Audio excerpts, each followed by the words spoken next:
All right, guys, welcome into this week number 2 college football preview where I go through some of the bigger storylines, the playoff percent chances, and all of it. Kicking it off here, I'm also going to be looking at some of the smart money plays, who's betting on who, the biggest games, where are all the bets going.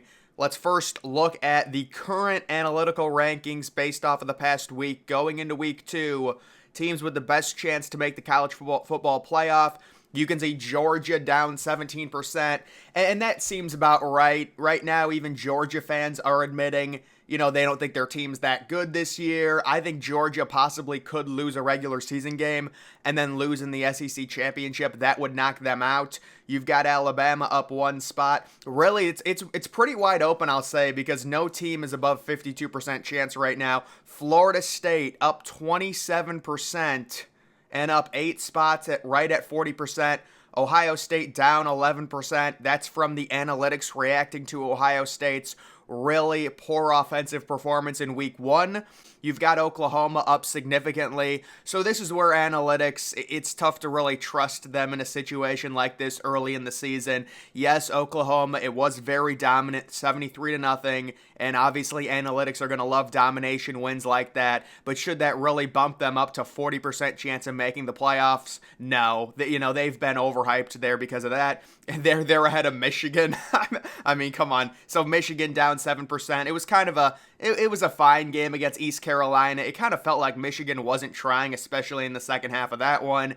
Penn State at around 21%. So yes, you do have 3 Big Ten teams in the top 7 here. You've got Oregon up 4 spots for destroying Portland State and dropping the 80 burger. You have USC sitting at number 9 at 18%. I would say that's probably fair for USC right now.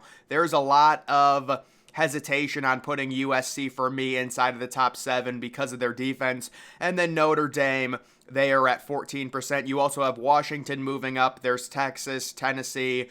There's no way North Carolina should be 14th, but maybe because they have an easy ACC schedule, Wisconsin, Kansas State, and then Utah as well.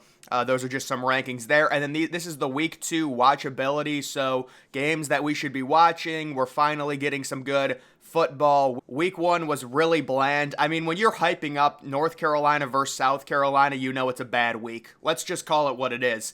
So you can see the weeknight, late night games, that Auburn at California game. Yeah, that could be a decent game, especially with California playing as well as they did against North Texas. That's a big game for the Pac-12. Imagine if Cal beats Auburn.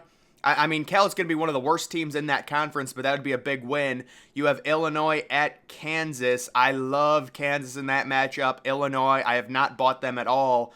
And then there's a few other games right there. And then looking at the early window, you've got NC State at home against Notre Dame. That's a big game for Notre Dame. They've got an easy opponent next week, and then they've got Ohio State. I don't think they'll be looking ahead, but NC State could be a little sneaky in the noon window early. That'll be a good test for Notre Dame. How do you respond? You're finally facing a decent opponent. Yes, they've been dominant, but they haven't played anyone yet. Although I do like the situation right now with Notre Dame with a veteran quarterback. You've got Utah at Baylor. So I don't want to say it's a boring game, but just kind of weird with this game, being a noon start time, but 11 a.m. Central. I would say Utah wins it. I'm expecting it to be really low scoring, though. We'll see what happens there. And then you have the ridiculous noon game that's starting at 10 a.m. Mountain Time. Colorado playing their home opener with Deion Sanders against Nebraska. So that game's going to get crazy ratings for sure. Colorado sitting -3.5 right now.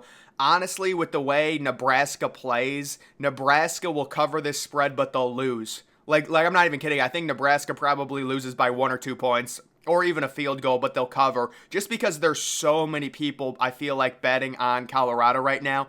And honestly, it makes sense. It's not like Nebraska. I think Colorado's probably more talented than Nebraska, but Nebraska is certainly deeper. Either way, that should be a close game. Purdue at Virginia Tech. Yeah, I would not advise watching that. That's going to be a boring game. I think Purdue wins that game outright. And then looking at the afternoon games, A&M at Miami, that's a sneaky good game. Both of those teams are underrated because they both underperformed last year. So the general public really doesn't like either one of these teams. But I think you've got Miami with two elite safeties. They've got elite talent. We'll see if Tyler Van Dyke can have a bounce back year. And then you have Texas A&M. They need this win. They've got a young quarterback, sophomore, who looked good last week. They've got all the talent on the defensive line, the receivers everywhere. All of those 2022 kids that they got, they're all sophomores now. So this is a big game for Texas A&M, coming in at 4-point favorites. Ole Miss at Tulane. So Ole Miss right now sitting -7 in that game. That's a really good opportunity for Ole Miss because think about it. You're going on the road against a team that's ranked, but it's not going to be well, actually, maybe Tulane will sell it out and make it a good environment, but it's not going to be in terms of, attendance. They don't have a big capacity there. So I just think Ole Miss is way more talented than Tulane, and they've got a huge chance to get a really quality win against a team they're more talented than. Iowa at Iowa State, the rivalry game. This is the game where all of the Republican candidates are going to. I don't want to get into politics, but it is funny. That game's at 3:30 on Fox. Oh my God, dude. There's no way. That game is unwatchable. Think about those two offenses combined with the amount of commercials that Fox runs. There's no way that game's even going to be starting on time because we know Big Noon takes about 7 hours to complete their game. And then Appalachian State at North Carolina. That game's on the ACC network. That game's at 5:15. That is, Appalachian State is supposed to be really bad this year, I heard. And then the primetime games, you've got the best game of the week, Alabama and Texas, for sure. I think Alabama wins that game. That's a 7 o'clock game on ESPN. Bama will cover the 7. I'm not buying Texas this year. And then you do have the other big game also starting at 7. These are definitely the two biggest games of the week. It's not even close. Oregon at Texas Tech. That's a fun matchup. And I really do like Texas Tech. I think college football would be in a better place if Texas Tech went on a big run this season. I know they lost in week 1, but they're starting to strike me as a candidate who's going to go on a major run after losing week 1 because that week 1 loss was really fluky. So I actually like Texas Tech maybe even to win this game. At least, certainly they're going to cover the 6.5. And then you do have Wisconsin at Washington State. This is a big game for the Big Ten Conference. They need this win. If Wisconsin loses, they're going to go unranked. And it's certainly a big game for Luke Fickell, the start of the Luke Fickell era at Wisconsin. They're sitting like -6 right now, so they should win this one. Guessing it's going to be low scoring. That's the 7:30 ABC game. ABC, maybe they just didn't have the rights to anything. Well, they decided to put the Alabama-Texas game on ESPN. That's interesting. And then you do have Cincinnati at Pittsburgh. I like Cincinnati to cover that spread. UCF at Boise State is a good matchup. Yeah, that is a good game. And then you also have Arizona traveling to Mississippi State in a weird matchup. How about this? I can't believe this. The SMU-Oklahoma game is on ESPN+. That's got to be demoralizing. Wait, what is the 3:30 game on CBS? Isn't it Charlotte versus Maryland? I mean, how does that even happen?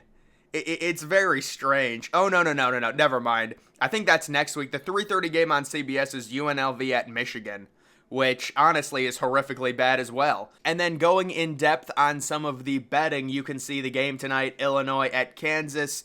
You've got basically split cash going in on both teams. Kansas sitting -3. Most of the tickets are on Kansas. I would certainly be on Kansas -3. I like them to win this game. I don't want to say relatively easy, but Illinois has always been suspect to me. I thought they possibly were going to lose last week. I said to take Toledo plus the 9.5, and they almost ended up losing. And also some money coming in on the over 57.5. I've got less confidence in that. You've got Nebraska, Colorado, so a lot of the money coming in on Colorado sitting -3 right now. A lot of the smart money coming in on the under 58.5 because it is going to be a lower tempo game. You did just have Nebraska play a very low scoring game Thursday night, week 1 against Minnesota, where they played relatively well. Their offense looked terrible, but you can certainly understand why people would be picking the under 58.5. I would say that's where that smart bet would be. And then I just think there's no value in either team. with how close of games Nebraska plays there.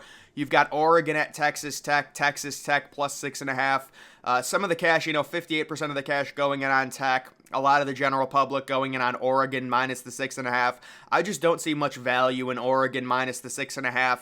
I can understand casual people maybe looking at this and saying, well, Texas Tech just lost to Wyoming. Why are Oregon's going to blow them out? That's just simply not how this game's going to go. I would expect it to be very close, probably a shootout. You've got most people going in on the over, even though it's 69. I would agree. I think this game might be 34-31. Texas, Alabama. So a lot of the smart money going in on Texas here. I disagree with that personally. Sometimes I agree, sometimes I don't. I would take Bama minus the 7. I just don't trust Texas at all. And the general public, 58% of the overall tickets going in on Bama. The over-under sitting at 53.5. A lot of money going in on the under. I would probably disagree with that as well. I think this game goes over 53.5. And then this is pretty funny. So these are just ratings based off of your performance in week 1 with nothing else. So it's just virtually your week 1 performance. It's no preseason bias. It's nothing. And you can see Florida State sitting at number 1, Duke at number 2. I'm surprised Colorado is actually at number 3. I mean, they beat TCU, but was TCU even... I didn't even think TCU was that good analytically. I thought they were like 25th or something. Texas State at number 4 because they beat Baylor on the road. You've got Utah, North Carolina. I'm surprised Washington is so low. For beating Boise State by that much, you'd think they would be higher.